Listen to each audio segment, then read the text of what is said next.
Hello, Nigel. Hey, Bruce. Hello, Earlonne. What up, man? Good to see you all. Yeah, nice to be here. Good Yeah. to be seen. I love being on the mic together. Happy spring. Yes. That's right. I enjoy spring. I enjoy the longer sun, Me too. For sure. you know? Enough weather chat. We are here for serious business. We're listening to an episode out of the archives for our next sleeper hit or revisiting hit. What is the name of this episode? Chicken on the bone. Chicken on the bone. Episode 35, dropped October 2nd, 2019, from season 4. Episode 35. I think we're about at 135. I think we're like at 130. Previously, we've done these just with one Ear Hustle team member at a time. This is the first time we've had two people on the mic with me to re-listen to an episode. Right, exciting. And I believe Or first. this was, you all both put some through, and this ended up being the consensus choice for various reasons. I'm going to be honest, it was not my choice, but I was super excited when I saw it. It was Earlonne's choice. Why did you suggest this one, Earlonne? Without giving away any spoilers or mini spoilers. I think it was one of those cool episodes where it said a lot. And I don't think anybody really used this name in society. You mean this description? No, they don't. What? The name of the this episode. That's why I delight in the name of this episode, because I'd never heard anyone get so excited about this before. Chicken on the bone. And if you ever hear anybody using this name, you can know automatically where they've been. Yeah, let's not give it away though. Okay. But you're right. You know that they've spent some time somewhere. We are going to listen to the first part of it. Then Okay. we're going to come and give some impressions about that. Then listen to the second part and then come back and do a wrap up. Groovy. So here we are, episode 35, season 4, October 2nd, 2019, called Chicken on the Bone. Hi, I'm Mina Hadjian and I'm chief and editor of Røverradion, Norwegian Prison Radio. Denne episoden av Ear Hustle inneholder språk og tema. This episode of Ear Hustle contains language and subject matter including a graphic description of suicide that may not be appropriate for all listeners. Discretion is advised.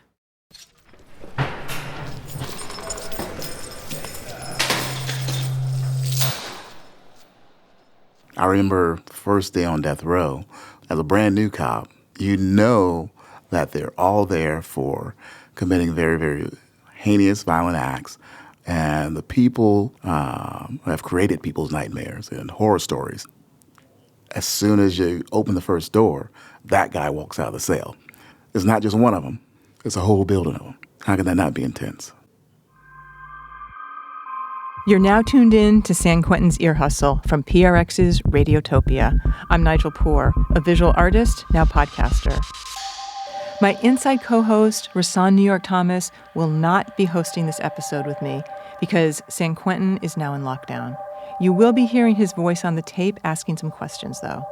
But to tell this week's story, I've got this guy here. I'm Earlonne Woods, a podcaster and former resident of San Quentin. And together, we're going to take you inside and back outside again.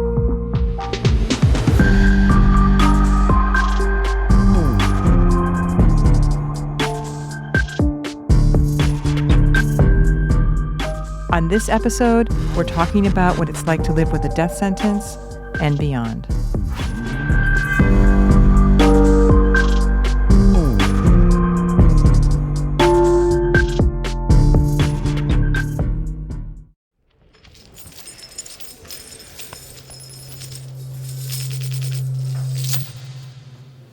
Around 2:30 in the morning, two of the sheriffs just came and told me, hey, we finna transfer you. Waited on them to return. You could hear them dragging chains and handcuffs and stuff down the tiers. They were on the way to come get me. So I got all chained up, and one side of the cell, they put on leg shackles with padlocks. With each step, like the lock would bang against your ankle. Man, it's an annoying pain.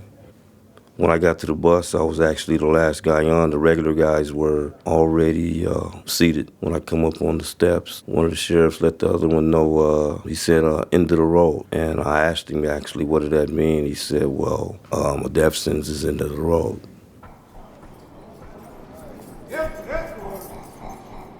We got to San Quentin. It was after dinner. 2 guards came and got me and took me up to the 4th tier.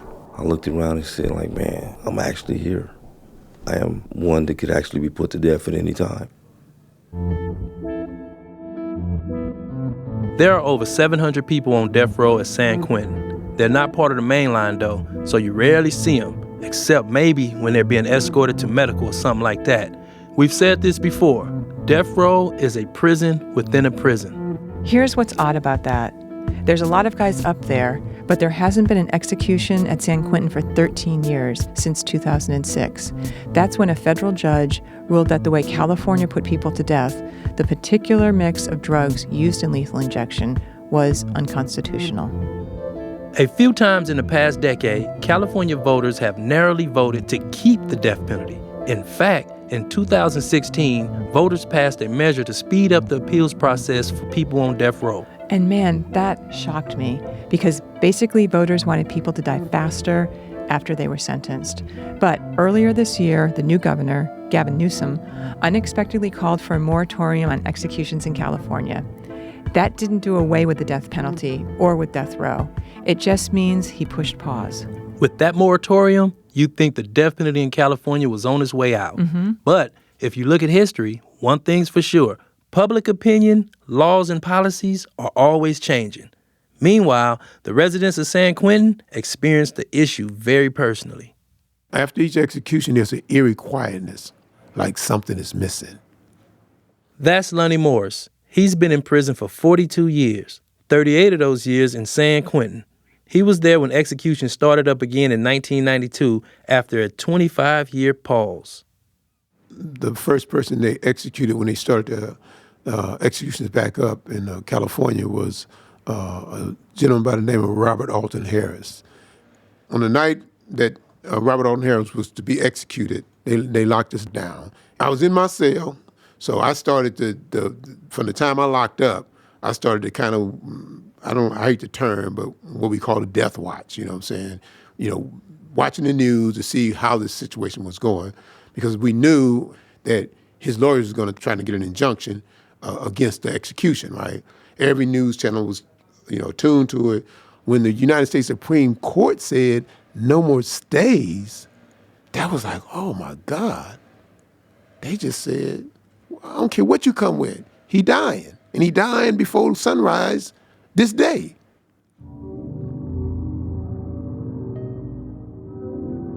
I didn't know Robert Alton Harris, but the process was something that I knew that this was going to be heralding the death of other people that was on death row.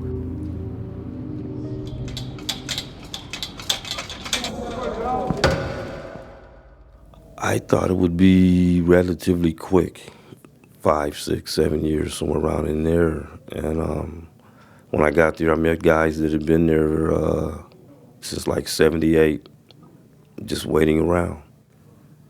This is Watson Allison. We heard him earlier. He goes by Al, and in 1984, he was sentenced to death for felony robbery murder. Were you a people's nightmare? Some. The victims of my life crime, yes, I was. Al had been on death row for more than 4 years when he got his first date, what's called a death warrant. It was one of several he'd get. I was on the yard. Lieutenant wanted to talk to you. He sent for me to come in, and he told me the governor just issued a death warrant for you, so you want to sign it? I'm like, nah, I refuse to sign it. But it's going to go on whether you refuse to sign it or sign it. There was a choice, cyanide poisoning or lethal injection. So you make your own choice, or staff members make the choice for you if you decide not to choose. And this is a gruesome question to ask. I'm sorry. Did you select how you were going to be executed? No, I didn't let them do that. The guards and the lieutenant. Do you know what they chose? Cyanide poisoning. The gas chamber? Yes. In 1938, the gas chamber replaced the gallows. To hear more about this history, we have to reopen a book that some listeners might remember from a previous episode. The San Quentin Story by Clinton T. Duffy. It was published in 1950, and it's about Duffy's experience at San Quentin as he moved up through the ranks and finally became the warden. I remember seeing the dumpy little riveted steel cell the day it was delivered at the San Quentin docks on a barge. It weighed somewhat over 2 tons without its grim accessories, and the state paid a Denver firm $5,016.68 for it. Another $10,000 was spent installing the gas chamber, and a small pig from a prison farm was the first victim when its ineffable efficiency was tested. So when he called you and you found out what he wanted, like what happened to your body when you heard that? I went numb for a minute. A lot of anxiety, nervousness. I'm saying, okay, this is okay, I got pretty much 60 days before it actually happens.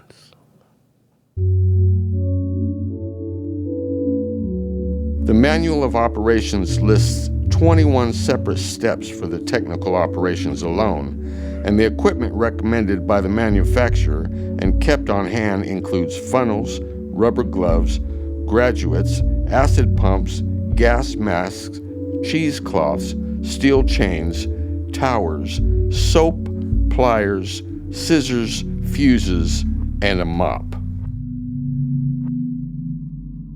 Do you remember how the CO was? Was he nervous? Did he make eye contact? It was business, just business.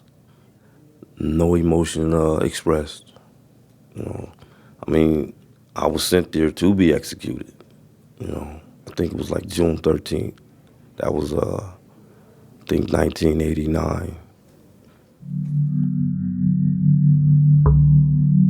The chemical supplies include sodium cyanide eggs, sulfuric acid, distilled water, and ammonia, with a discount if they're bought in quantity. We pay about 50 cents for a pound of cyanide, enough to execute one man, but other expenses, including the executioner's $50 fee, the prorated time of the warden, guards, doctors, and technicians, and such things as new clothing for the prisoner to wear for his death, bring the cost of the average execution to $150. So when you knew you had this expiration date, what changed in you inside as a person? I strive to talk to my son, a couple individuals that I really cared about that were still in my life, and just try to get me in order spiritually. Time seemed to speed up. Seemed like the days were going past faster. Couple of psychiatrists came to see me just to check on my mental status. I had actually sat with my mom and my sister and signed some paperwork where after the execution was done to have my body released to them for cremation and a burial service. My mom, my sister, and my lawyer were very emotional, and it affected me. So what's so scary about dying? Well, for myself, it's facing the unknown. You hear a lot of stuff about the hereafter, condemnation or paradise, okay, where am I gonna go? Where am I gonna land? So, because I do believe that there is a hereafter. So it's all about, am I going this way or that way? Where did you think you were gonna go? I think I was going down under.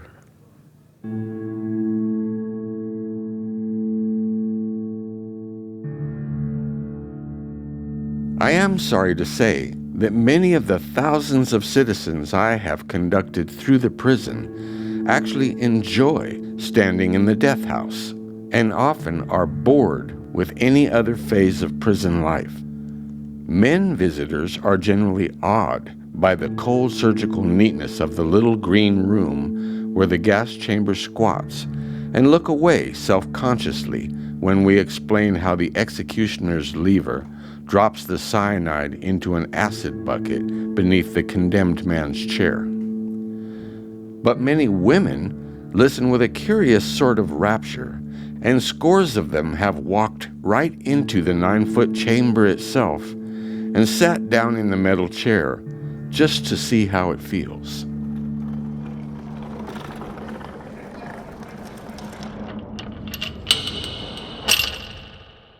May the 4th, 1970, I was sentenced to die in a gas chamber at San Quentin. This is Abu Qadir Al-Amin. He was high on heroin when he killed a security guard in 1969. We wanted to find out from him what death row was like back then in the 1970s. What was it like acclimating to life on death row? I didn't really acclimate. I began to work on what I felt were my character defects, and I didn't want to die in the condition that I was in that led me to be there in the first place. I read a lot. I studied. I read history. I read science, math. I read books about faith. And also I exercised, and I used to fast a lot. I would eat one meal every other day. I kind of was not willing to enjoy the comforts that existed there. Really? This is the first I've ever heard anyone say that. What was comfortable there? Well, we had our own special kitchen that cooked just for people on death row. Maybe some mornings we'd have steak and eggs. You know, I didn't have steak and eggs in the free world, so we would have steak and eggs and, you know, toast and juice, and I saw people getting big bellies up there and getting comfortable, and I said, man, they fattening us up for the kill. Steak and eggs, Earlonne? Did you ever have steak and eggs in prison? Hell no. I had to wait till I got out of prison for that one. I remember that meal. But back in the day, food in prison was way better.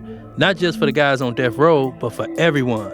Nowadays, death row get the same food as the main line. And let's just say you only eat it because you have to.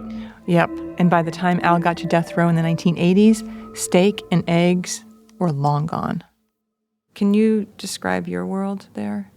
Isolated, dreary, a lot of loneliness, sadness. That just became routine. So what do you think when people say, I'd rather die than spend my life in prison? Me, it never crossed my mind. I wanted to live.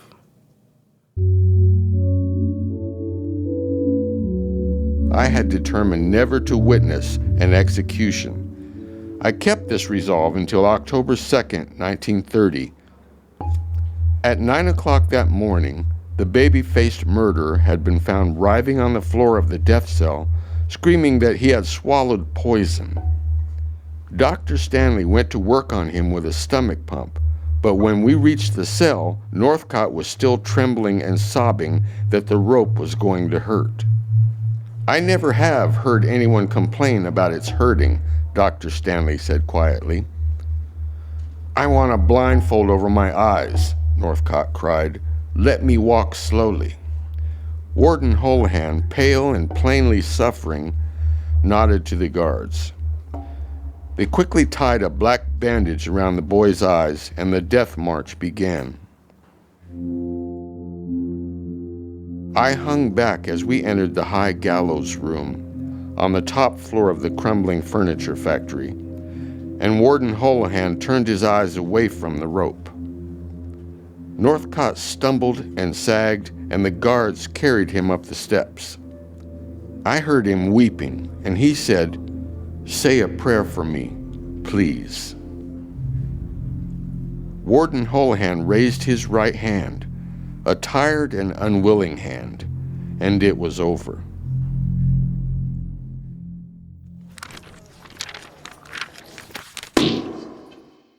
One of my best friends, he was my neighbor. You know, we could talk about anything, seemed like, and we was talking. It was on a Sunday. And so it got to be like dinner time. And so he beat on the wall and he told me, hey, man, the rope, it'll work. And I'm like, man, what you tripping on? And he said, the rope, bro, it'll work. And I'm like, man, look, kick back. We'll holler in a minute. And at the time, I wasn't eating desserts. So the guard came up to fix our trays, and I told him, give him my dessert. And he gave me my dessert. And there's only like 4 or 5 more cells on the tier to feed. So he fed those guys, and we turned around, boom, the alarm went off. And I stuck my mirror out, and the guard was opening his door. And when he opened his door, he was swinging back and forth on it. And he was gone.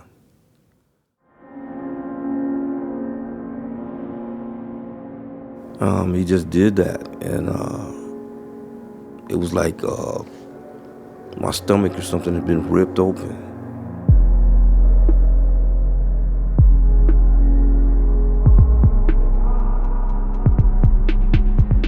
There are suicides down on the main line, too. Mm-hmm. Guys just give up. But one thing they don't have is a constant threat of execution. Or a stay of execution. On death row, you get a date and you think you're going to die in 60 days, and then you hear something else. And it's got to be emotional chaos. And I wonder, how do they deal with it? I don't know. After about 27, 28 days, I think I got the news that stay had been granted. And I fell back into my regular old normal routine. Seemed like the days just pretty much all blended into each other. I quit using calendars. I would know just, if I write a letter, I'll put June 2019, right? But as far as the actual dates and stuff, I quit using calendars many years ago. I still don't use them. As far as normal death row life, you're in your cell a lot.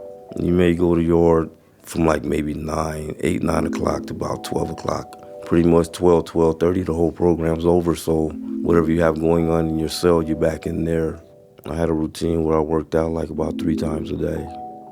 I just burn off energy and relief to actually stay balanced. Let me ask you this. I know in visiting, if you're on death row, they put you and your family in that cage. Mm-hmm. Can you describe that cage, the visiting room cage? About 4 foot by maybe 5 foot. The visitors would already be in the cage when I get there, and they would see me get unhandcuffed and everything else and let in. You bring all of your food in with you. If they need to go to the bathroom or something, I would have to be handcuffed and taken out of the cage first before they would let them out. How does it feel to be on a visit where your family has to literally get in the cage to see you? It's hard, really. But they love you enough to do this for you. I used to refuse visits because I didn't want certain people going through those experiences. I put myself here, I'm responsible for this, so I don't want you suffering. And having to say goodbye to them, because goodbye is final.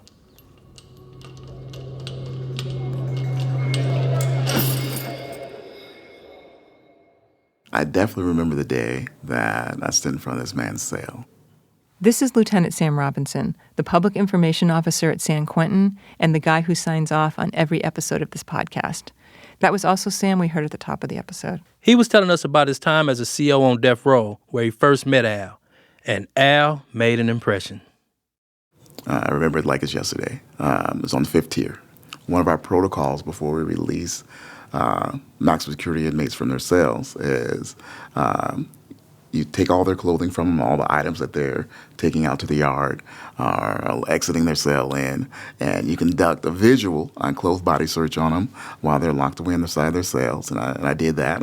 And so sure enough, I'm going through this white T-shirt, and I hit this bump. And his eyes got big, threw his hands up. It's like, man, you got me. There was no words exchanged or anything like that. What do you think?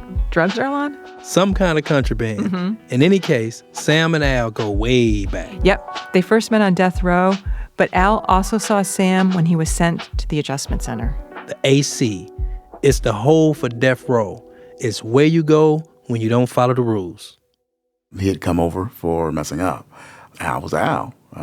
He'd beat you if he could. He was always involved in nefarious activities.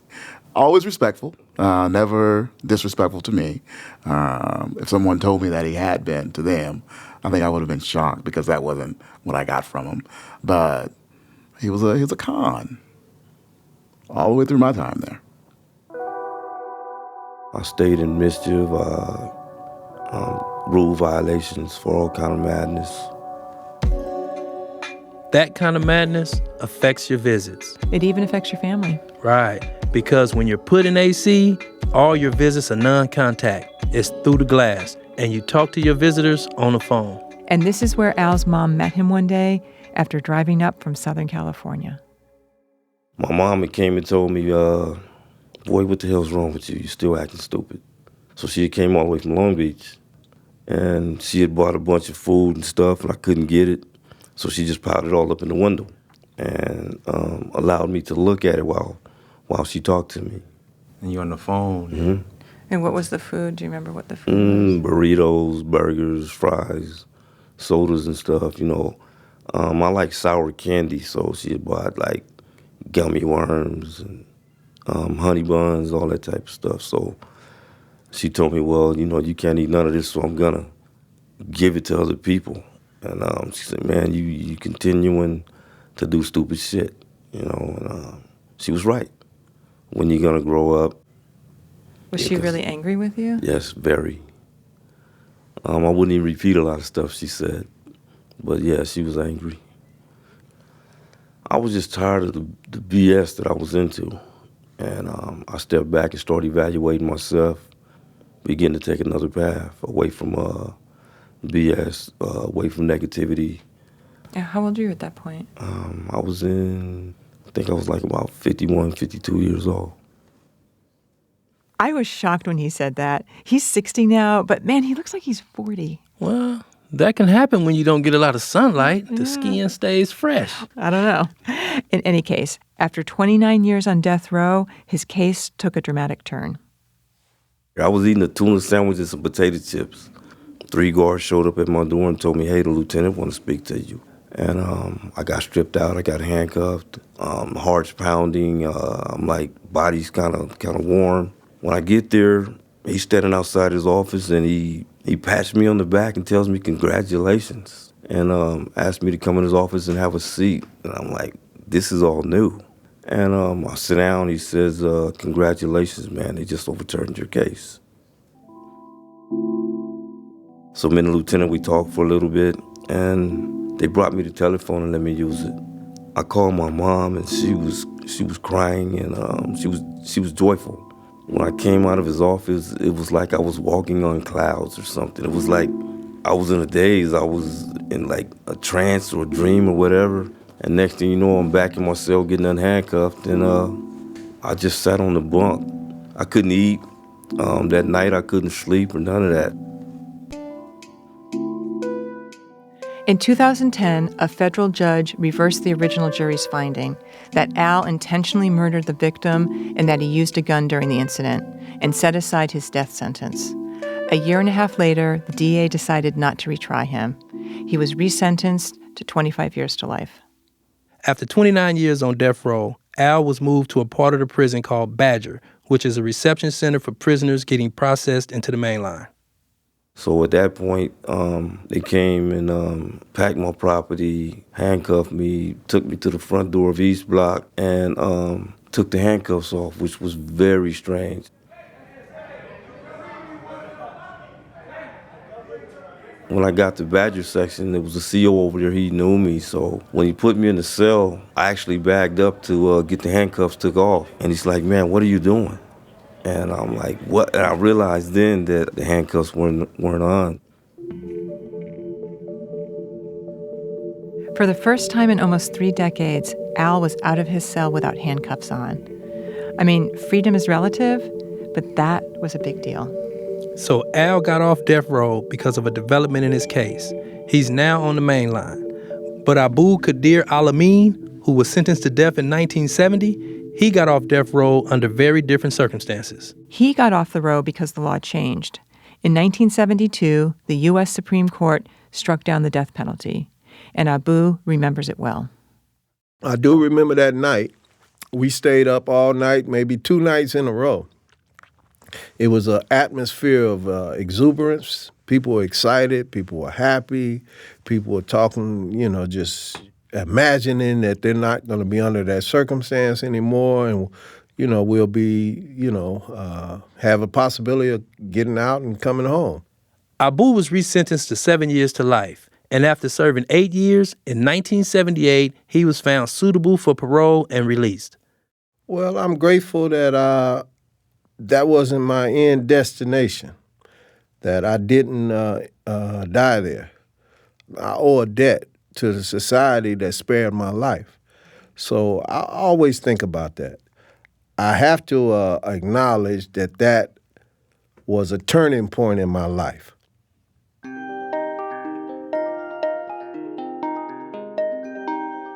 After he got out of prison, Abu became an imam at a mosque in the Bay Area. He also works on criminal justice issues.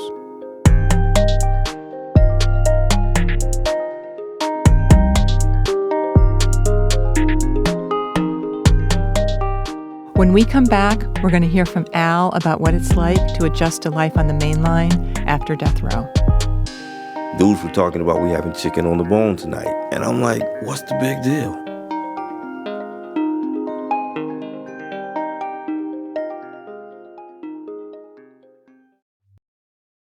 Okay. Cool. We're back on after the first part.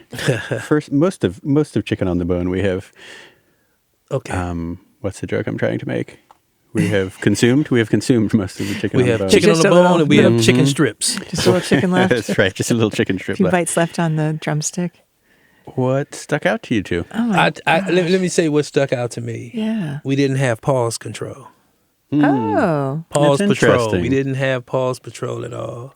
I don't want to say we were stepping on each other in a way, but I know we were hella close. You Like guys, when you were narration. narrating, Is that where the pauses should have been? Pauses should have been between us, between the, and when we go from narration back to tape. yeah. It was a trip. Okay.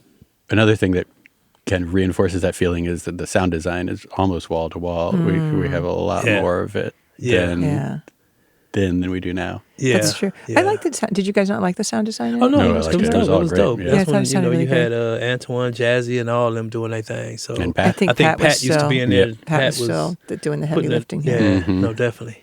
I have to say, sorry, sound design guys. I love the sound design now, but when I hear the old ones, I really like how much sound design is in it. Yeah. Yeah. And I feel like I we've keep got a little thinking light that. on it. I was having a feeling of it being dense in a nice way, So much going but on in it. dense. Yeah. When I looked at my notes, I was like, this is just the first half. We put so many things in there. There were so many things I forgot about. First of all, Sam. Yeah. I forgot what a big role Sam plays in it. I always think of this as Al Watson's episode. Yeah. Right. But it's incredible that we had Sam there to be able to talk about someone he met on death row, which he's called him a con. And then he meets him again, and the AC, and then he's going to, there'll be a third meeting. I mean, that's extraordinary. That means Sam, he's going over a 20-year career, 20-plus year career. He's like a kid. They're both kids when they get definitely. there. And then Sam had caught him with his little stash. He Yeah, had his whatever little it was. bump in his little shirt. Yep. That I forgot about. I love how we use the San Quentin story in here. I think it's so effective. And, we never come in and say how we feel about the death penalty, but we hint at it. So I think, in the passages that we use from the San Quentin story, the detail of how they built the death chamber is really gruesome. And the list of things the items, because the first part is almost all household items. And then it gets to the chemistry. And then the description of Northcott, babyface murderer. And he asks to be walked slowly. Like, oh, it's so emotional. Yeah, it's a trip how to install it costs more than the actual chamber cost. Yeah. You know what I'm saying? Oh, God, in the list of, like, they have to get a new outfit for the person who's being executed. A brand new one. And then, of course, politically, got to give it up to the gov. Well, because he slowed that down. Yeah.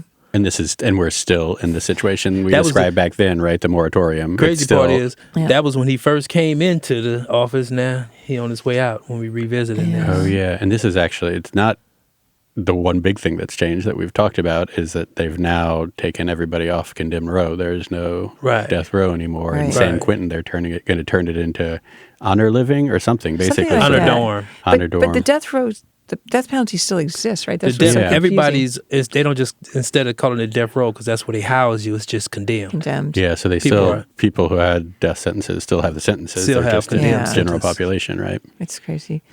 The other thing I really like about these kind of episodes is I love the kinds of questions I get to ask people. I was listening to the ones that are like, I can't believe I asked people these questions, but I realized that we get into this moment with people where you feel like you can ask anything and people, and some of the things I were thinking about, like do you want to fry?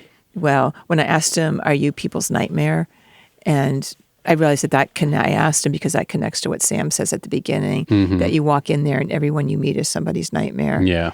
And that, like, what form are you going to choose to kill yourself? Or are you going to go to heaven or hell? Are you scared about dying? All these, like, really big questions that get to be addressed. Yeah, and it didn't make me uncomfortable listening to it. Like, I knew, I mean, those questions stood out to me, but not in, like, it didn't make me nervous or uncomfortable or anything. Yeah.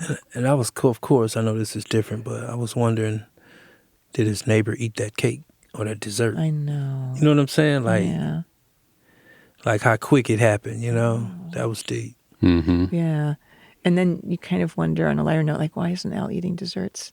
Why did he decide to not eat desserts anymore? It's like such a little small detail, but you realize he's still caring about his body, right? And trying to take care of himself, I think. Okay, we were going to take the aforementioned break. Then we'll come back, listen to the second part, and then dig deeper into the episode, give some critiques. And please, listeners, please comment on what y'all think about it. What you all think. I'd love to hear what people thought, if you remember hearing it or if this is the first time you heard it.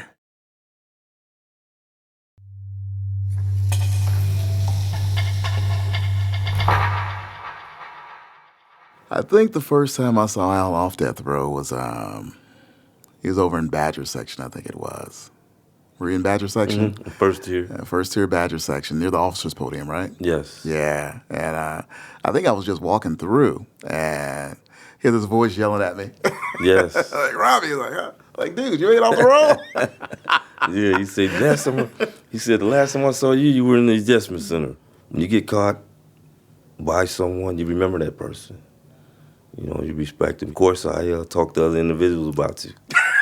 Hey, do not try to beat this guy with nothing in your clothes. Oh, man. He's going through your stuff. We had a little conversation and congratulated me. I think you walked off. After a bit of time in Badger section, Al was sent to Solano, another prison in Northern California. When I got to Solano, it was a lot going on. You got dudes that walk around all night like zombies, day sleepers. I'm used to everything coming to my cell.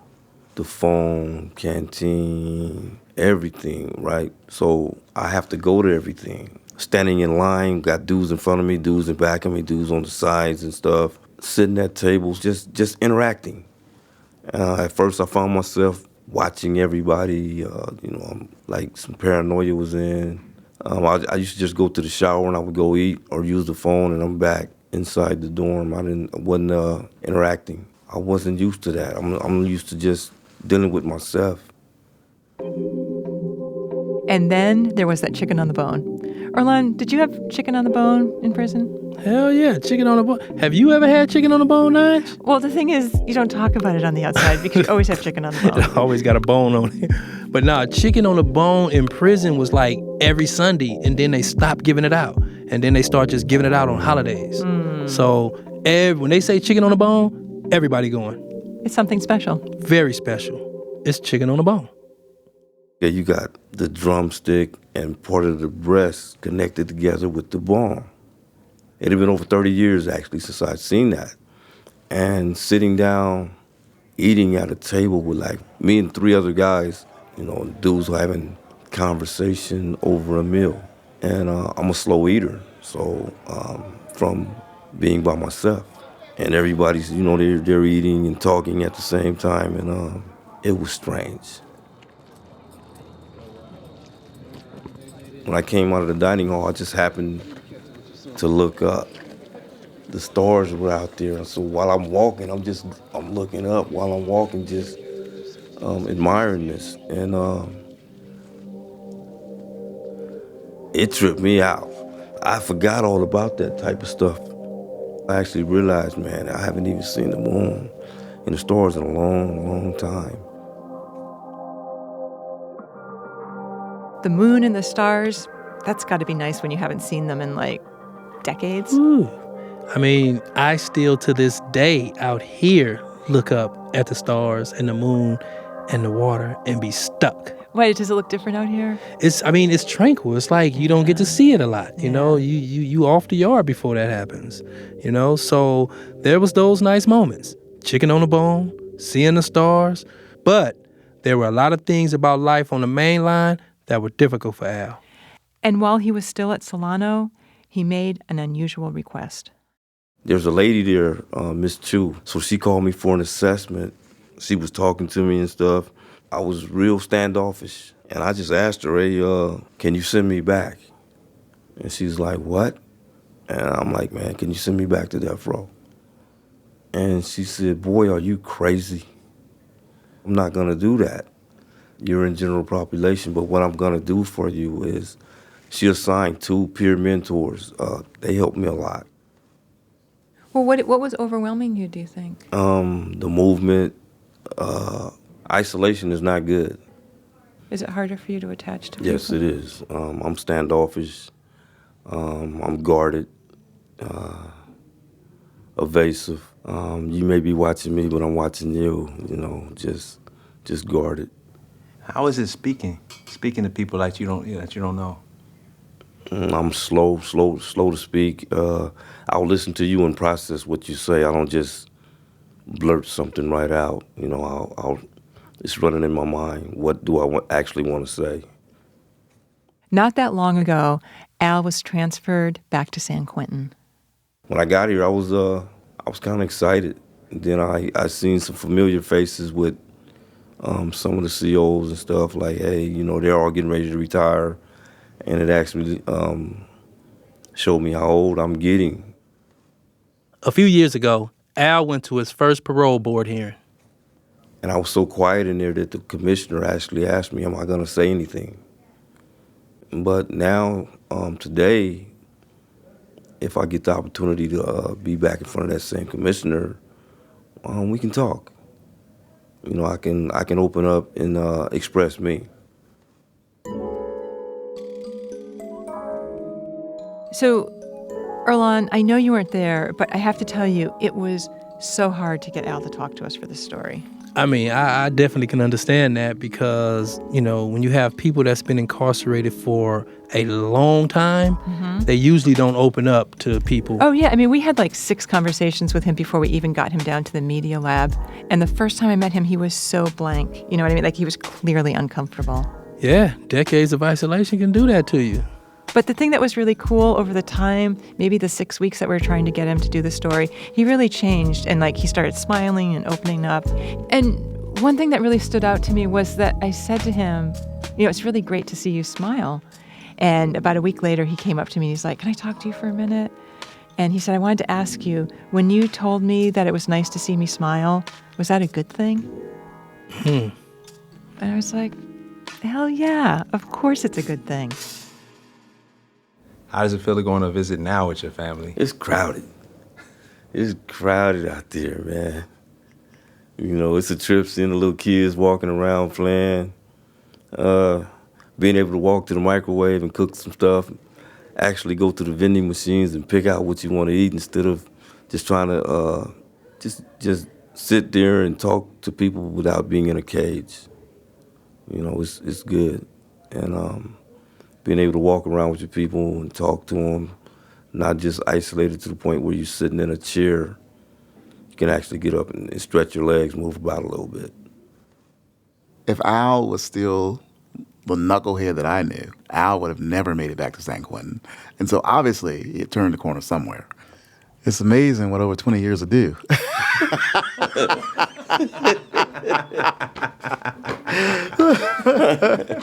That was true, because like I say, the first day, I don't think that I would have ever imagined that someone on the row, when I would sit across from them, open cuffs, down in from a microphone, inside the prison at San Quentin, and have a conversation about it. I never thought that I would be in this position at all. I thought, okay, life was going to be over on death row.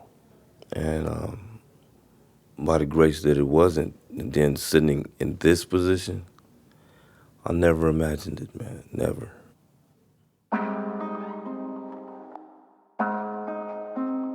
Are there ever times now where you want to go back? Not a chance.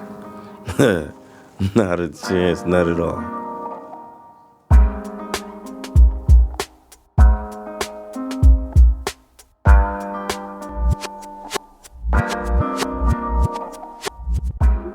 Thanks to Al and Abu for talking to us about their experiences on and off death row. And to Lonnie Morris for sitting down with us as well. Also, we want to thank Lee Jaspar for reading those passages from Warden Duffy's book, The San Quentin Story. Ear Hustle is produced on the inside by me, Nigel Poor, Rasan New York Thomas, John Yaya Johnson, and Pat Mesiti-Miller. And on the outside by me, Earlonne Woods and Bruce Wallace. This episode was scored with music by Antoine Williams, David Jassy, and Rashid Zinneman. The remix of our theme song played on this episode came from Ear Hustle listener Inky from Iceland. Aaron Wade is our digital producer. Curtis Fox is our senior producer. Julie Shapiro is our executive producer for Radiotopia. We want to thank Warden Ron Davis, and we also want to thank Lieutenant Sam Robinson for being in this episode. So what do you think, E? Is he going to approve this one? Nah, he might not even approve his own self. Well, let's find out. This is Lieutenant Sam Robinson, the Public Information Officer at San Quentin State Prison. And Earlonne may be right. You know, I had to weigh in and really consider whether I want to approve myself. But after some long, thoughtful, maybe even a few sleepless nights, of course, I do approve this episode. Next time on Ear Hustle, the repercussions of a single moment. I took the gun out of my pocket, turned around, put it to his neck, and pulled the trigger. There was a bright flash of light, and then I could feel nothing.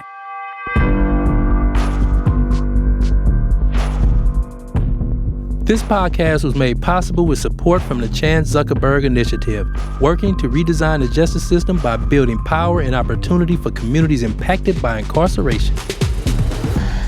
Check out our website, earhustlesq.com, where you can sign up for our newsletter, see pictures of people in our stories, and it's also a place to buy Ear Hustle sticker packs, mugs, and t-shirts. So please check it out. And you can also follow us on Twitter, Instagram, and Facebook at earhustlesq. Ear Hustle is a proud member of Radiotopia from PRX, a collection of the best podcasts around. Hear more at radiotopia.fm. I'm Earlonne Woods. I'm Nigel Poor. Thanks for listening. Yeah, they asked me what you look like when you were younger. I just told them a little thinner. I think that goes both ways. A little afro. Initially, hold on. Yeah. So yeah, I did evolve to an afro. Yes. You're right. You're right. All right. Man. All right. Damn. There was a lot. It was fun listening to those credits even. Yeah. There's a lot in there. I wonder, that's season 4 was a really good season to have this and then tell Christy I loved her. That was, I'd forgotten about the moment where you describe seeing him a week later and he asked you about whether it was a good thing. That was one of my favorite moments. Isn't that so sweet? And that he was so earnest when he came up to me, I remember. And then I think that tape we hear right after might be the first time you can hear him smiling in the tape. Yeah. It's really interesting. You got to think, though, it's a hard transition to go from stuck in the cell 23 hours a day, sometime even 24. Mm-hmm. You know what I'm saying? Cuffed up everywhere you go, escorted everywhere you go, to you in a dorm living and everybody just ripping and running all day, all night. You know what I'm saying? That got to be a shock.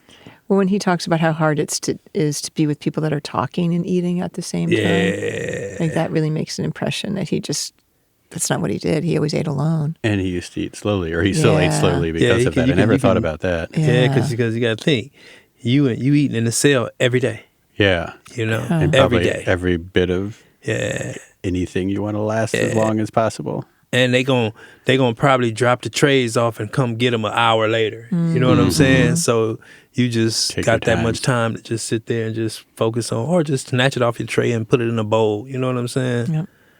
Yeah. And that's probably one of those quiet times. Everybody get their tray, they finna eat. I'm curious to hear some of the criticism, but Earlonne, I have a question for you. Yeah. You said that sometimes you still look up at the night sky and you're kind of in awe and other things. Do you still have that experience? Those experiences? I still pay attention to sunsets. I still pull up to the beach every now and again. I mean, today I probably definitely take it for granted. You know what I'm saying? Because it's just part of my day. But I do have those moments, you know. I'll tell you like this. So when I'm tired of being in my apartment, I go to the roof and just sit on the roof with my computer and just chill up there. You know what I'm saying? And it get dark and you see that type of stuff. But yeah, I technically don't take the stuff for granted, but I do. You know. But you still find moments where you're appreciating. You know what? I'm in a position where I have the benefit to walk back into prison and to see the place that I don't want to be. You know what I'm saying?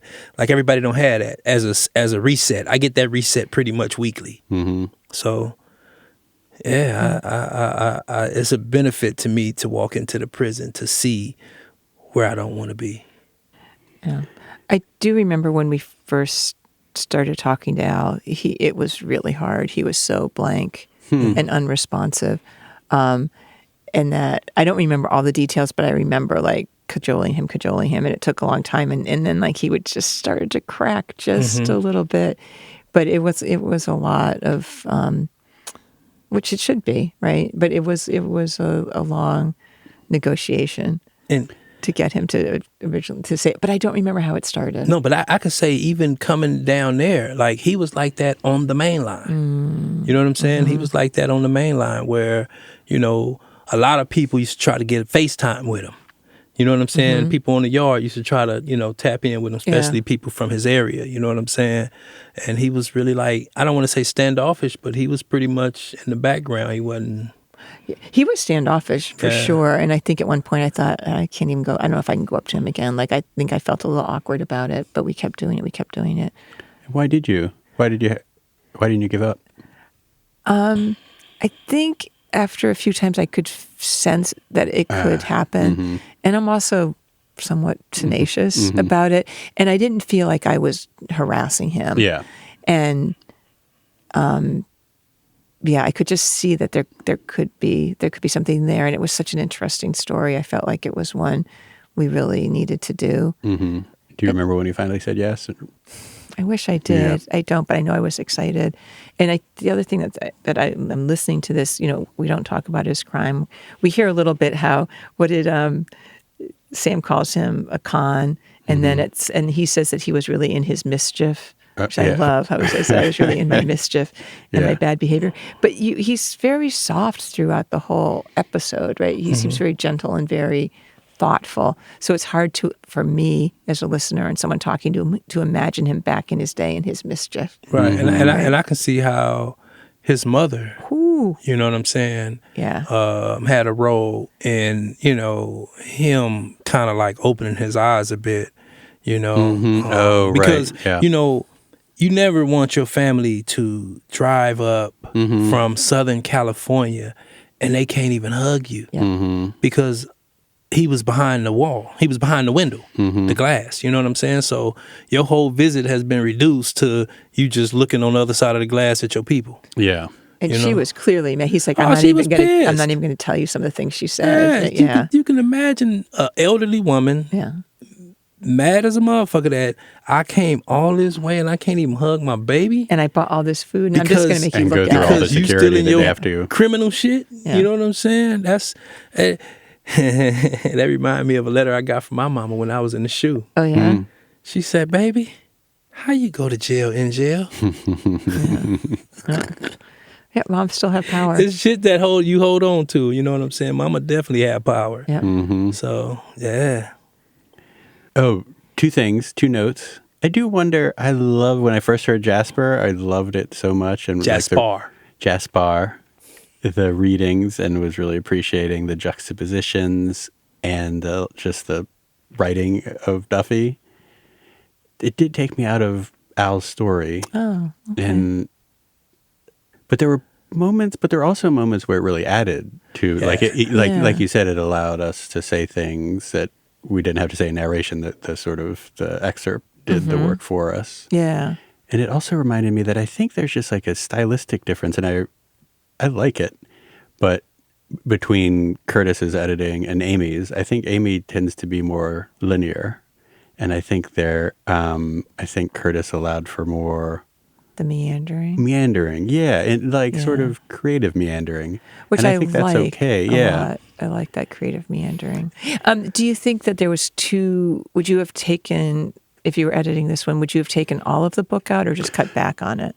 I don't even know if I would have taken it out. I just might have put some of it in a different place. Mm-hmm. Because there was a back and forth. The first few back and forths I really appreciated, and it felt refreshing. But there were times when I got back to Al, because, I mean, he's through where the excerpts are coming in, he's describing heading towards the date of his death. Yeah. And I lose a little bit of the being in that moment when the book comes in, you know? It's a little bit, then you drop back into Al and you're like, where are we? Oh yeah, it was this very intense thing happening. But I think overall it was effective, and it made me wonder what other, just want to look for more opportunities to add textures like that. And be more open. And I think actually, we've gotten less sort of directional in narration. I noticed maybe 5 seasons ago, we would have said oh, now we're going here. Just done more signposting. Yeah. But I think we're letting tape do more work and not worrying if there's not always a direct link between one beat and the next. I did have some thoughts on the narration. I thought it was a little reedy. And I did think at the top, just a squidge reedy, we had to do a lot more description with our narration, like setting up, this is the death penalty, blah, blah, blah. Stuff that was more factual.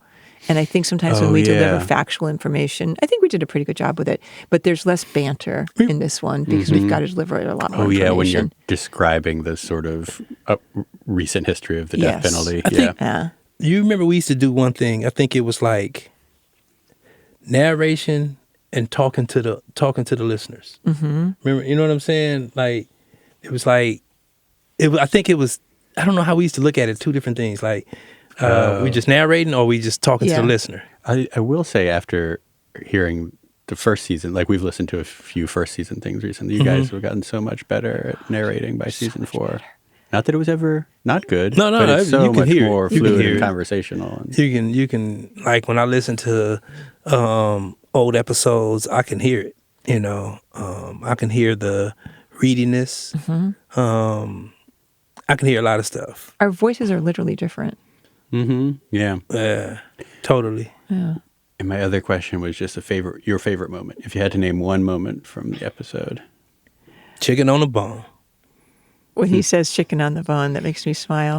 We literally just did an interview recently. Yeah, it's come up again. Yeah, it's come up again.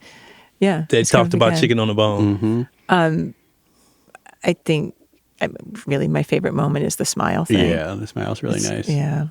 One really tiny one I noticed in the first part, where when somebody comes to tell him that his sentence has been overturned, he says he was eating tuna fish and potato chips. I was like, oh, that's amazing. An amazing detail. So mundane before this huge moment.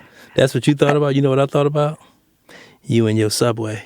Oh yeah, tuna fish. My fake maybe tuna fish. I love that moment too, and it really sticks with me. It's such a small detail, and it makes me think I love tuna and chips together. Yeah, it's such a great detail. Yeah, and I think the other moment was when Robinson passed that little bump in that shirt. Yeah, and the gig is up. Yeah, the gig is up. I also like when you hear that he loves gummy worms. It's such like a kid candy. Totally. The mom brings him gummy worms. I did like how Sam talks about like he was always very respectful, even when he was like up to all his nefarious activities. Exactly. Always very respectful. I like Sam can just have a nuanced perspective on people. And the last thing I love when he says, and it's not a good thing, but when he's like, "I was in my mischief." Yeah, just that expression, "I was in my mischief and madness." Anything else we should have touched on? No, it's always really nice to listen to these together, and I love these conversations. They're really fun to have together. Yeah, no, definitely. I think again, it was a dope episode. Yeah, good choice. All right, thank you guys. Yeah, it was fun to listen back to, and stay tuned for a Densely Sound Design episode sometime this season. Yes. Radiotopia from